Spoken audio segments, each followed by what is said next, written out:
Hey everybody, it's Chris Silva from Crown Media Studio. In today's video tutorial, we're going to be working in After Effects, and I'm going to show you how to make some amazing 3D text effects. Now these effects look cool, but they don't require any plugins. All you need is a standard issue Adobe After Effects CS4 or higher. So we're working in After Effects today, and the first thing we're going to do is create a new composition. Call this composition Volumetric Light. And we'll set it at standard HD, 1280 pixels by 720 pixels. Click OK. And you can see we have this white matte representing the empty space, and we actually want to click this switch here that says Toggle Transparency Grid. That's going to allow us to have this transparent matte background to work with. And first and foremost, let's create some text. So grab your text tool. We'll create a nice big bounding box. And the text I'm going to use to get started is Crown Media Studio.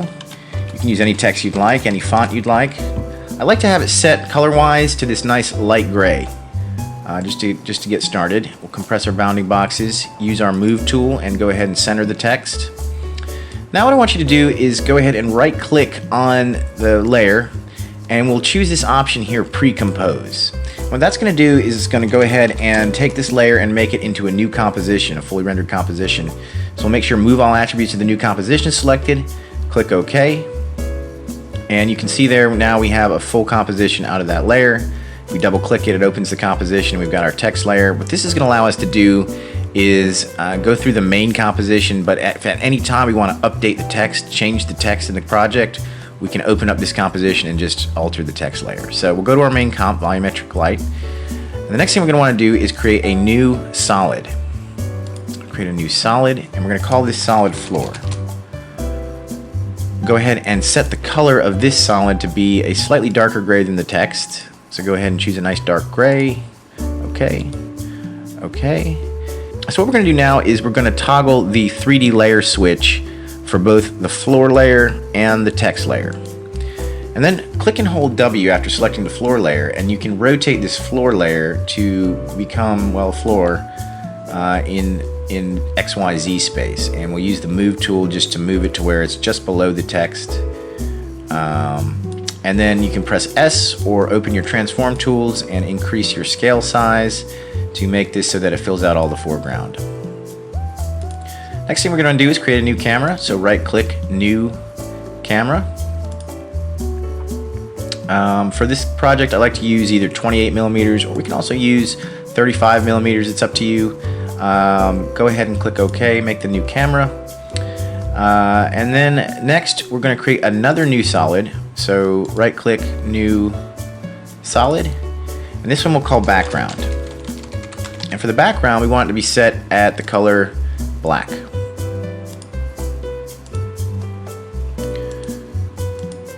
Go ahead and move the background down to the bottom of the layer stack in the composition, and we're going to leave it as a 2D layer. So I'll show you now. If you go ahead and you grab your camera tools up here, you'll see there's a unified tool, and we're going to grab the orbit camera tool, and we can kind of spin around and see that we've got this not quite 3D but kind of pseudo 3D area going on here with the text sitting on the floor and then the black background. What you want to do next is go ahead and create your light.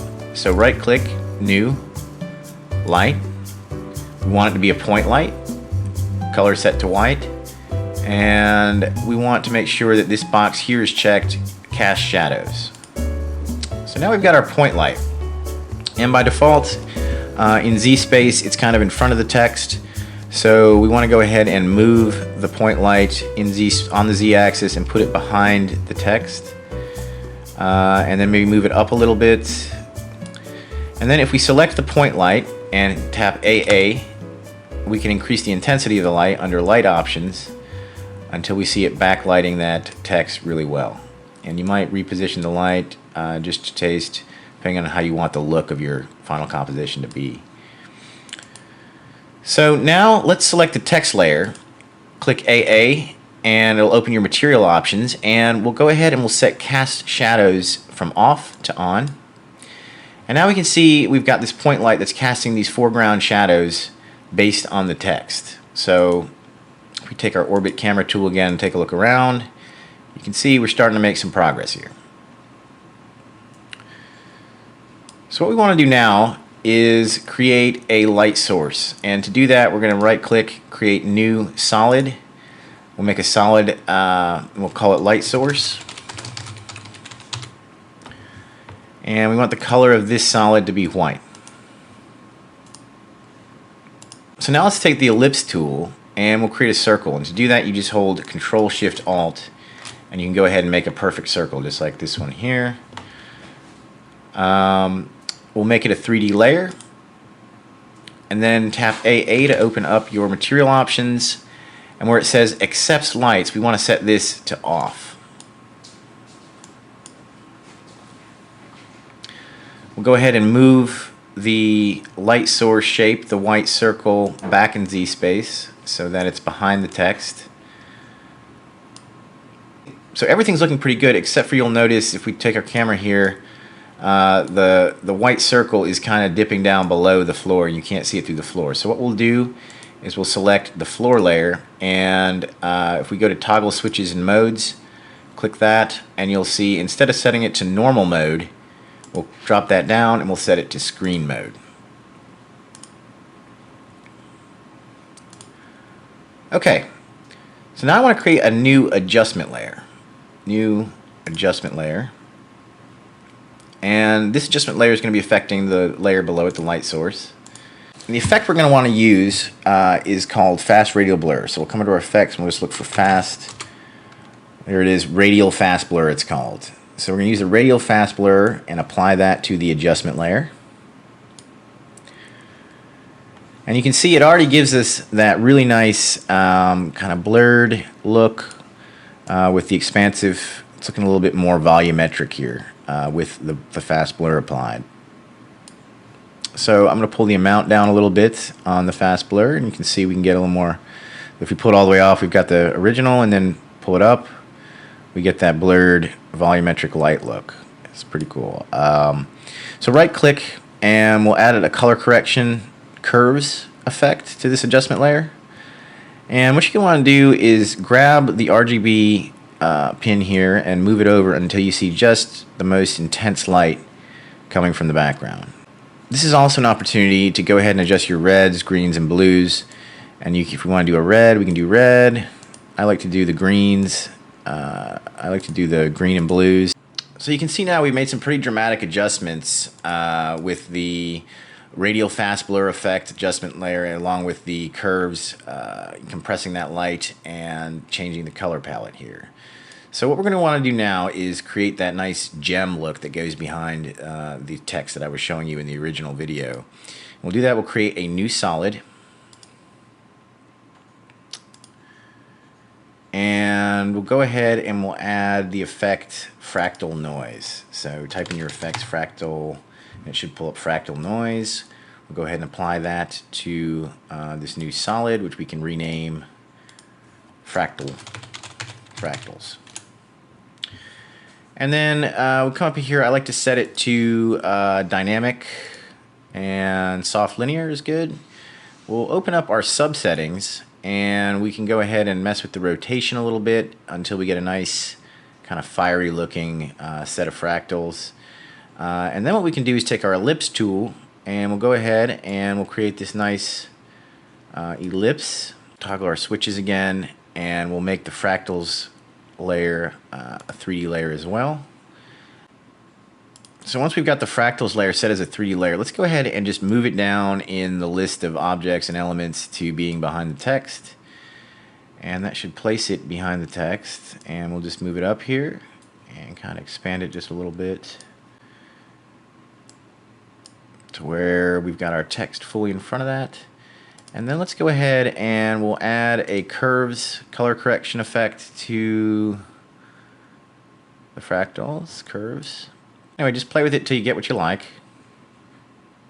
So to do the camera animations that I did in the original look, I usually start out at this nice bird's eye view. And we open up our transform, and I set position, point interest, and we'll set our first keyframe, and then after about we'll go about 2 seconds out, and we'll have it reposition itself to this position here. While it's doing that, we also want to pull down the volumetric radial blur effect. Go to the adjustment layer,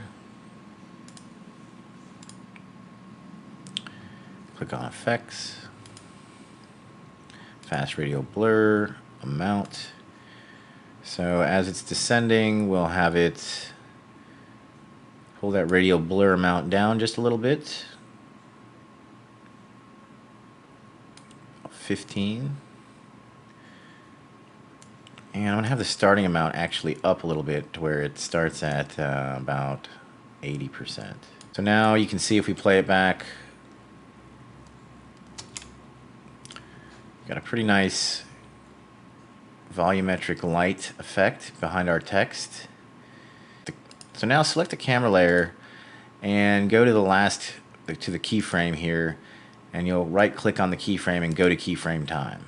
Now you can come up to your preview module and go forward one frame, put in a new keyframe on each position and point of interest, and then go forward one frame again using the next frame button under preview. And now we can immediately switch positions of the camera to be over on this side, and we'll scroll forward about 2 more seconds, and we'll put in another animation that rotates around from the other side. And you'll see the effect when we play it back, because we put these keyframes in over here where just in a single frame it switches position rapidly, and we get that quick cut look. So that completes my tutorial on how to make a cool 3D text effect with volumetric light and camera actions. Thanks for joining me in this tutorial. We'll see you next time.